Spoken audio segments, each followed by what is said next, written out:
சிம்பிளா காம்ப்ளெக்சிட்டிஸே இல்லாத ஈஸியாக புரிஞ்சுக்கிற மாதிரி ஒரு வெல்த் கிரியேஷன் இன்வெஸ்ட்மெண்ட் ப்ராடக்ட் ஒரு வெல்த் கிரியேஷன் டூல் இருக்கான்னு கேட்டிங்கன்னா கண்டிப்பாக இருக்குது.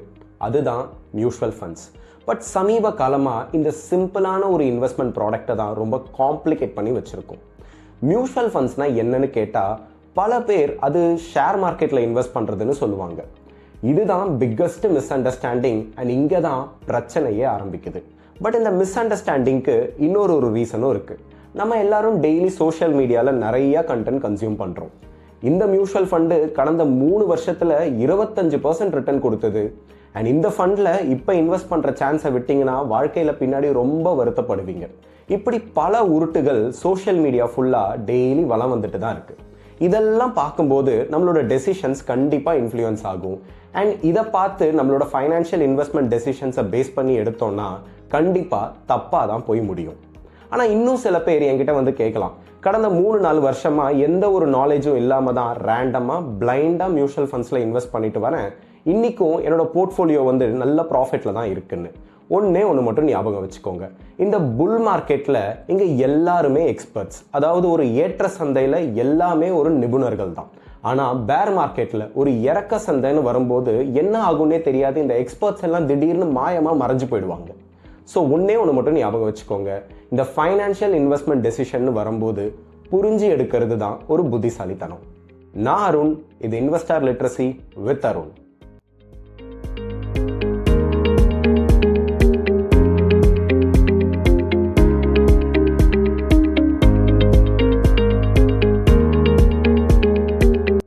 மியூச்சுவல் ஃபண்ட் அப்படின்னா என்னன்னு தெரிஞ்சுக்கிறதுக்கு முன்னாடி மியூச்சுவல் ஃபண்ட்னா என்னெல்லாம் இல்லைங்கிறத பற்றி தெரிஞ்சுக்கணும். மியூச்சுவல் ஃபண்ட் டெய்லி ட்ரேடிங் கிடையாது. Mutual fund buying and selling shares கிடையாது. அண்ட் ரொம்ப முக்கியமாக மியூச்சுவல் ஃபண்ட் ஒரு குவிக் மணி ஸ்கீம் கிடையவே கிடையாது. ஆனால் சோஷியல் மீடியாவில் மியூச்சுவல் ஃபண்ட்ஸை ஒரு ட்ரேடிங் கண்டென்ட்டாக மாற்றி வச்சுருக்காங்க. Graphs, rankings, best performing funds, last இயரோட ஃபண்ட் ரிட்டர்ன்ஸ், இப்படி இந்த மாதிரி நாய்ஸஸ் எல்லாம் சேர்ந்து மியூச்சுவல் ஃபண்டோட ஒரிஜினல் பர்பஸையே மாற்றி வச்சிருக்கு. அண்ட் மக்கள் கிட்ட ஒரு தவறான புரிதலையும் ஏற்படுத்தியிருக்கு.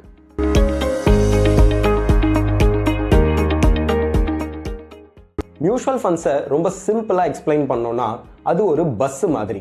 நம்ம ஒரு இடத்துல இருந்து இன்னொரு இடத்துக்கு போகணும். நமக்கு வண்டி ஓட்ட தெரியாது.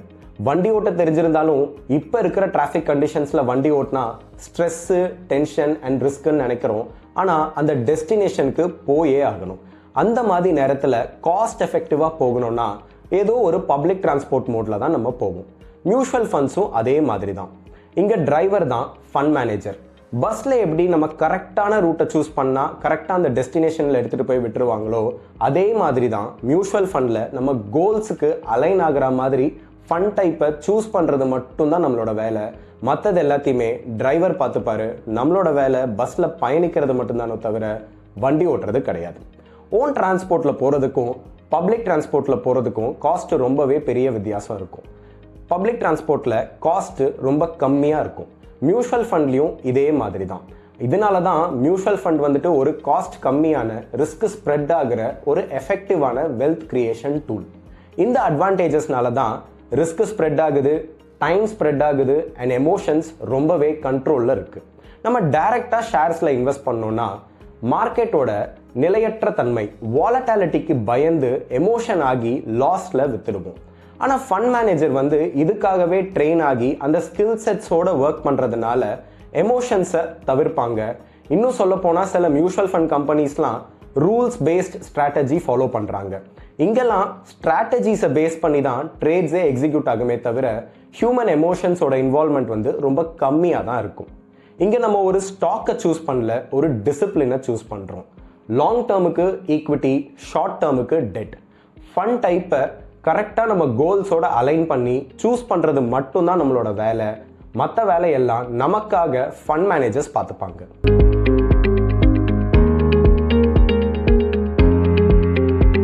எப்பயுமே நம்மளோட லைஃப்பில் ஃபைனான்ஷியல் இன்வெஸ்ட்மெண்ட் டெசிஷன்ஸை புரிஞ்சு எடுத்தோன்னா நமக்கு எந்த பாதிப்பும் கிடையாது.